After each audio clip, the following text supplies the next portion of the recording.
The birth of the Firmaments. The stars of Al-Jabeet were never quiet. They pulsed and whispered, ancient signals rippling through the magnetic seas that drifted between two suns, one gold, one blue. The people of Al-Jabeet believed they were born from those very pulses, forged out of sound and metal rather than clay and blood. Their myth spoke not of gods shaping men, but of resonance shaping life. The world itself hung in a fragile orbit, a clockwork sphere encased in invisible geometry. Above its atmosphere shimmered a barrier smooth, impenetrable, divine to some, mechanical to others. No ship, ray, or engine had ever breached it. The scientists called it the firmament. Among those who dared to study it was Arch-Engineer Sarathvorn, chief of the Order of Etheric Engineers. His eyes gleamed with mercury implants. His breath came through a lattice of bronze filters. He had spent 40 years building machines that could hear the frequencies of the heavens. In the catacombs beneath Namara, the radiant capital of Al-Jabeet, Sirath found a shard of crystalline data etched with an ancient equation and a phrase: 3 firmaments to bind the void, one of light, one of thought, one of breath. ... That line became his obsession. The heavens, he told the Emperor Rael, are not a single wall. They are a mechanism of 3 layers locked, waiting for understanding. Rael, the Iron Crown, was half machine himself, a monarch whose veins carried liquid silver. He ordered every forge and observatory to serve Sarath's project. For 21 years, the world labored to build the first firmament, the light engine. The towers of the light engine rose across continents, each a prism of translucent glass channeling power from the planet's molten core. When they linked together, they formed a planetary circuit, an enormous harmonic instrument meant to play upon the sky. On the appointed day, the twin suns aligned and the engine sang. The heavens rippled. For the first time, the barrier became visible, a lattice of golden hexagons stretching across the horizon.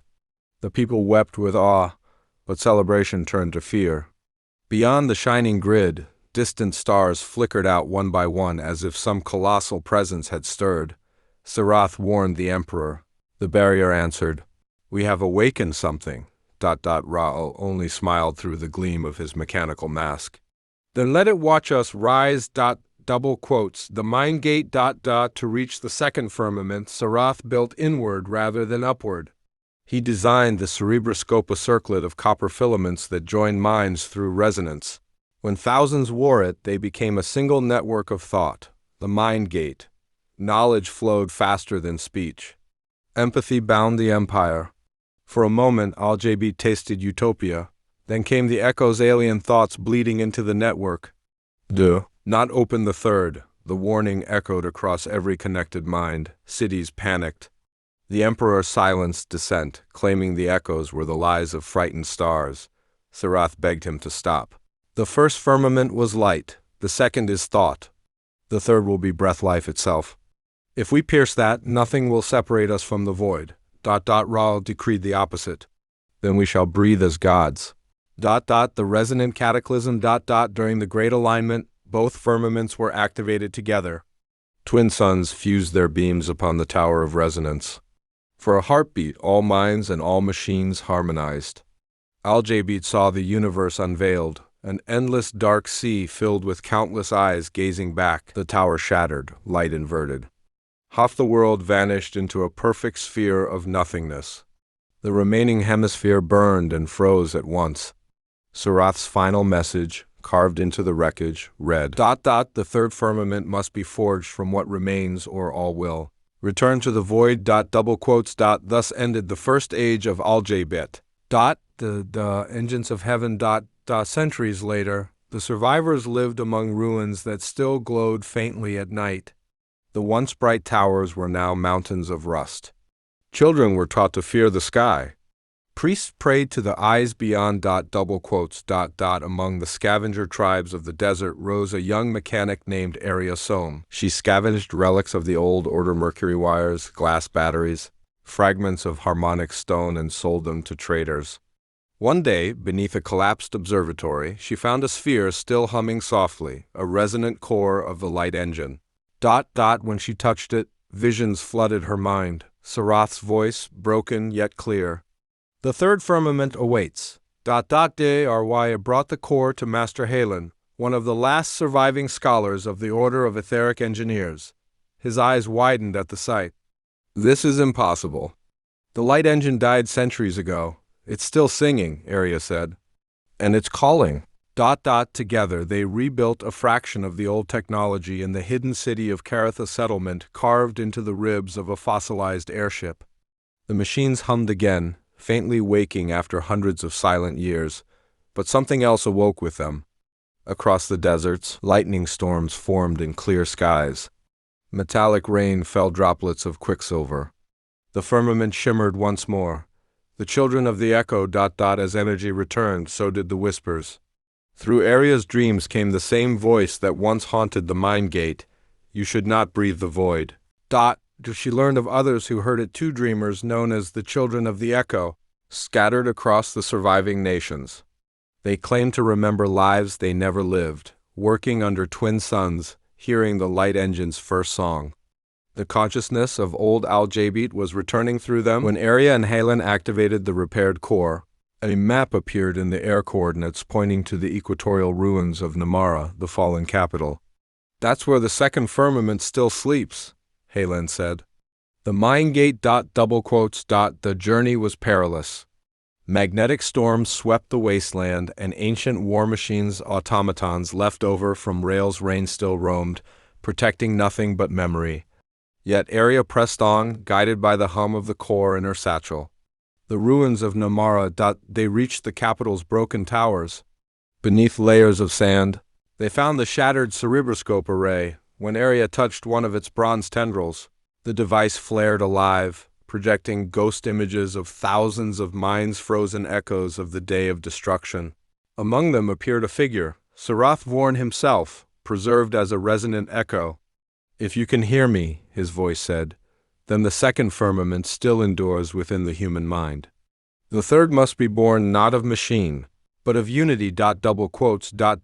Arya realized the third firmament was never meant to be a weapon or a wall. It was to be a harmony, a living resonance that balanced light and thought with breath, binding creation rather than dividing it. But the data was incomplete. To rebuild it, they would need power more than the surviving generators could produce. There was only one source, the dormant suns themselves.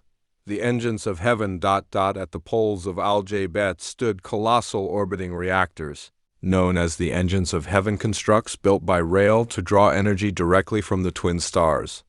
Long abandoned, they drifted in decaying orbit. Arya proposed the unthinkable, reactivate one. With a crew of scavengers and eco-born dreamers, she launched an ancient sky barge powered by plasma sails. They rose through toxic clouds toward the blackened edge of the Firmament. The first sight of space in generations left them breathless. A sky not of blue but of velvet darkness pierced with unfamiliar constellations. Yet above that, shimmering faintly, hung the cracked shell of the firmament, golden veins stretching into infinity. Docking with the northern engine, they discovered its control core still intact, a cathedral of brass and frozen fire. Arya interfaced the resonant core and heard once again the voice of Sarath. 3 firmaments to bind the void. The first is light to see. The second is thought to know. The third is breath to endure. You must teach the world to breathe again. As she initiated the engine's restart sequence, the entire structure trembled. The cracked firmament above began to heal, panels of light sliding into alignment like gears in a cosmic clock. But elsewhere, deep within the planet, old systems stirred, the remnants of Rael's war machines, still loyal to a dead emperor. They detected the activation and reawakened. The empire of rust and light. The revival of the engine sent a pulse across the world. Reactors reignited. Long dormant automatons marched from the sands. To the fearful survivors below, it seemed the gods had returned. A new cult rose, the Order of the Iron Crown, worshipping Emperor Rael as the immortal ruler who would reclaim the heavens. In their temples of rusted steel, they broadcast one command across all frequencies. Do not rebuild the third. why a single quotes S group became fugitives. As they descended from the orbiting engine, iron-crowned dreadships pursued them, firing bolts of plasma that lit the night. Her barge crashed in the salt flats east of the capital, waking amid wreckage. She saw the resonant core cracked but still alive. It pulsed in rhythm with her heartbeat. Around her, her crew stirred alive yet changed. Their eyes shimmered faintly with inner light. "The firmament is inside us now," Halen whispered. "You've bound with it." Double quotes. Rya realized that by linking the engine to her own resonance, she had become part of the system, the seed of the third firmament itself. Her breath carried the same frequency that once held the skies. The march of the automata. The Iron Crown unleashed its legions, machines of bronze and sinew, walking relics that roared like furnaces, yet they did not attack blindly. They sought to capture, not destroy. Their new high priest claimed Arya was the bearer of the crown, the reincarnation of Rael's will. Arya refused. "I am not your emperor. I am his undoing." G and the surviving Eco-born fled into the glass canyons of the southern continent. There, hidden among luminous fungi and rivers of molten sand, they built a new refuge, the Sanctum of Breath. With fragments of the Mind Gate and Light Engine, they began constructing a prototype of the third firmament, an organism, rather than a machine, a lattice of living light that could grow with every synchronized heartbeat. But time was short. The twin suns had begun to wobble in their orbits, destabilized by the reactivation of the heaven engines. One more misalignment, and the planet would tear itself apart. The prophecy of Surated. In the Sanctum's depths, Halen decoded the last fragments of Surath's archive. It revealed the full design. The third firmament was meant to act as a breathing field, a planetary aura capable of self-repair and energy balance. It would integrate life, machine, and mind into one harmonic organism. To activate it required one thing only: a human catalyst whose resonance matched the frequency of the core. Arya already carried that frequency. But activating it would consume her. She would dissolve into the resonance, becoming both everywhere and nowhere. She stared at the pulsating core. "If I don't do this, the suns will devour us.